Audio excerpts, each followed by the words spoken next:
Welcome students. हमने topic discuss किया था Lenz's law and direction of induced EMF का। तो उसी से रिलेटेड एक प्रॉब्लम सॉल्व करेंगे ताकि हमारा कॉन्सेप्ट मजीद क्लियर हो सके।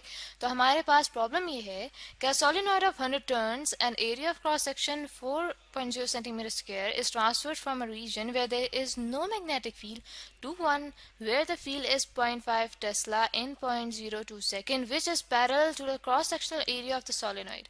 ठीक है, हमें कहा गया है कि हमारे पास एक सोलेनॉइड है। सोलेनॉइड हमारे पास एक वायर होती है जिसको बहुत से टर्न्स दिए जाते हैं। ठीक है, तो ये जो हमारे पास सोलेनॉइड है, हमें बताया गया है कि इसके जो नंबर ऑफ टर्न्स हैं वो कितने हैं, वो हैं 100।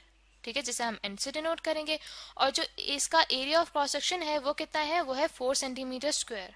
ठीक है, अब ये कहा गया है कि जो हमारे पास सोलेनॉइड है पहले एक जगह पे रखा हुआ था जहाँ पे मैग्नेटिक फील्ड नहीं थी, फिर उसे आहिस्ता आहिस्ता ऐसी जगह पे लाया गया जहाँ पे जो फील्ड है वो 0.5 टेस्ला है, और उसे एक रीजन से दूसरे रीजन में कितने टाइम में लाया गया, 0.02 सेकेंड में। ठीक है, और आगे हमें ये भी बताया गया है कि ये जो हमारे पास मैग्नेटिक फील्ड है जो दूसरे रीजन में जब हम इस सोलेनॉइड को लाए तो उस रीजन में जो मैग्नेटिक फील्ड है वो पैरेलल है इसके क्रॉस सेक्शनल एरिया के। ठीक है, यानी कि अगर इस डायरेक्शन में हमारे पास मैग्नेटिक फील्ड है, ठीक है, जिसे हम बी से डिनोट करेंगे, तो जो हमारे पास क्रॉस सेक्शनल एरिया है उसकी डायरेक्शन भी यही है। ठीक है, एरिया की जैसे कि हम डायरेक्शन देखते हैं नॉर्मल के थ्रू, तो जो हमारे पास ये सोलेनॉइड है इसका क्रॉस सेक्शनल एरिया पैरेलल है इस मैग्नेटिक फील्ड बी के।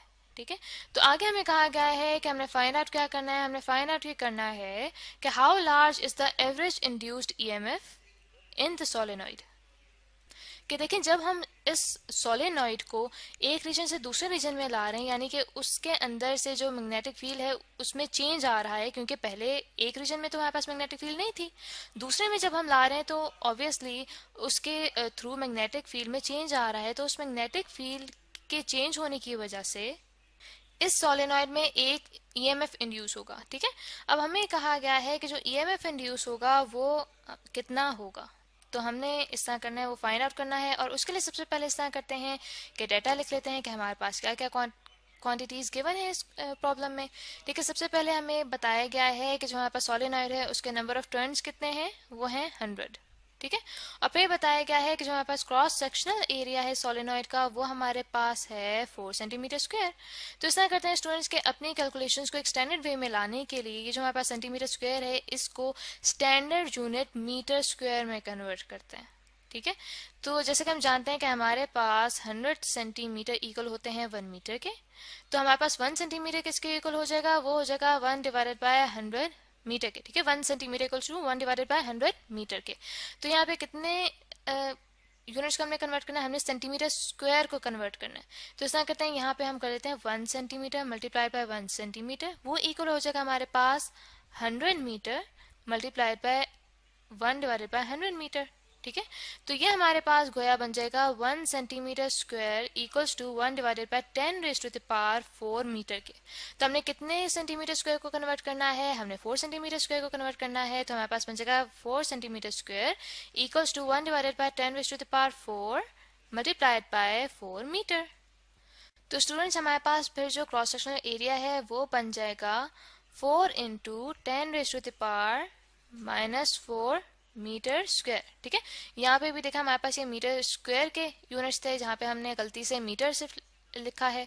तो यहाँ पे हमारे पास 4 centimetre square equals to 1 divided by 10 raise to the power 4 into 4 metre square था, तो हमने उसे ठीक कर दिया है। तो आगे हमें बताया गया है कि कितने टाइम में हमने उस सोलेनॉइड को एक रीजन से दूसरे रीजन में रखा है। हमारे पास जो वो टाइम गिवन है वो हमारे पास है delta T equals to 0.02 second.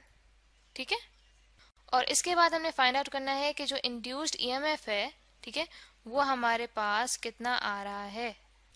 तो स्टूडेंट्स अब इस तरह करते हैं कि सोल्यूशन स्टार्ट करते हैं अपने प्रॉब्लम का। ठीक है, तो जो हमारे पास इंड्यूस्ड ईएमएफ होता है उसका हमारे पास एक्सप्रेशन आता है E इक्वल्स टू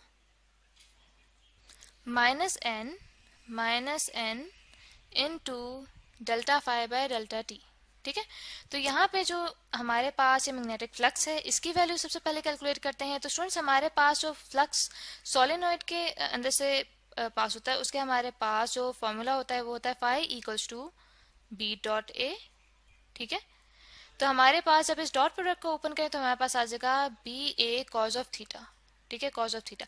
अब देखिए हमने ये देखा है कि हमारे पास क्वेश्चन में गिवन है कि जो क्रॉस सेक्शनल एरिया है और जो हमारे पास मैग्नेटिक फील्ड है वो दोनों एक दूसरे के पैरेलल है, ठीक है। तो दैट मीन्स कि हमारे पास जो थीटा है वो 0 आ जाएगा, इन दोनों के दरमियान में एंगल 0 होगा, और जो कॉस 0 होता है वो हमारे पास 1 होता है, इसलिए सिंपली हमारे पास यहाँ पे आ जाएगा फाई इक्वल्स टू बी ए। अब देखिए हमने दो मैग्नेटिक फ्लक्स अब फाइंड करने, एक जब हम रीजन नंबर 1 में थे, ठीक है, रीजन नंबर 1 में जो हमारे पास मैग्नेटिक फील्ड थी वो हमारे पास 0 थी, इसलिए जो हमारे पास मैग्नेटिक फ्लक्स है वो भी 0 हो जाएगा।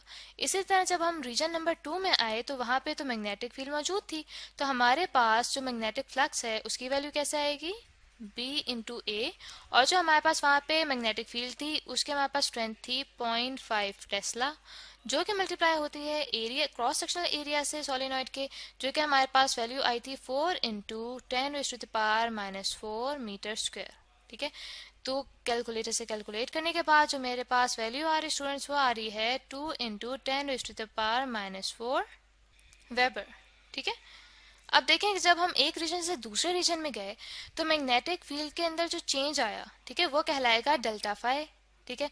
और वो हम कैसे करेंगे कि अगर हम रीजन 1 वाले मैग्नेटिक फ्लक्स को फाई 1 कह दें और रीजन 2 वाले जो हमारे पास मैग्नेटिक फ्लक्स है उसको हम फाई 2 कह दें, ठीक है, पहले वाले को फाई 1 दूसरे वाले को फाई 2, तो हमारे पास जो डेल्टा फाई आएगा, ठीक है, वो हमारे पास आ जाएगा फाई 2 माइनस फाई 1, ठीक है। तो ये हमारे पास सिंपली आ जाएगा 2 इंटू 10⁻⁻⁴ वेबर माइनस 0, तो ये हमारे पास आ गया 2 इंटू 10⁻⁻⁴ वेबर, जो कि हमारे पास है चेंज इन मैग्नेटिक फ्लक्स, ठीक है। तो स्टूडेंट्स अब इस तरह करते हैं, ये डेल्टा फाई की हम वैल्यू पुट करेंगे इस एक्सप्रेशन में जो कि हमारे पास इंड्यूस्ड ईएमएफ का था, इसको हम कह देते हैं इक्वेशन नंबर 1। तो इक्वेशन नंबर 1 में अब वैल्यूज पुट करते हैं तो हमारे पास यहाँ पे आ जाएगा induced EMF E equals to minus N into delta phi by delta T, ठीक है। यहाँ पे वैल्यूज पुट करें तो हमारे पास है माइनस एन, हमारे पास कितना था, नंबर ऑफ टर्न्स हमारे पास था 100, ठीक है, जो कि आगे मल्टीप्लाई हो रहा है डेल्टा फाई से, डेल्टा फाई की अभी वैल्यू हमारे पास आई है 2 इंटू 10⁻⁻⁴ वेबर, जो कि डिवाइड हो रहा है टाइम से, टाइम हमारे पास कितना था, वो था हमारे पास 2 इंटू 10⁻⁻² सेकेंड। तो इसको जब कैलकुलेटर से कैलकुलेट किया मैंने तो मेरे पास जो वैल्यू आ रही है इंड्यूस्ड ईएमएफ की वो आ रही है -1 वोल्ट्स। तो स्टूडेंट्स यहाँ पे जो हमारे पास ये नेगेटिव साइन है, ये नेगेटिव साइन शो करता है कि जो ईएमएफ इंड्यूस हो रहा है ये अपोज कर रहा है उस सोर्स को, उस कॉज को जो कि चेंज ला रहा है। और यहाँ पे हमारे पास चेंज किस में आ रहा था, हमारे पास मैग्नेटिक फील्ड में चेंज आ रहा था, क्योंकि हम सोलेनॉइड को एक रीजन से दूसरे रीजन में लेके गए, ठीक है, जिनमें मैग्नेटिक फील्ड जो है वो डिफरेंट थी। तो आई होप स्टूडेंट्स कि आपको ये प्रॉब्लम अच्छे से समझ आ गया होगा।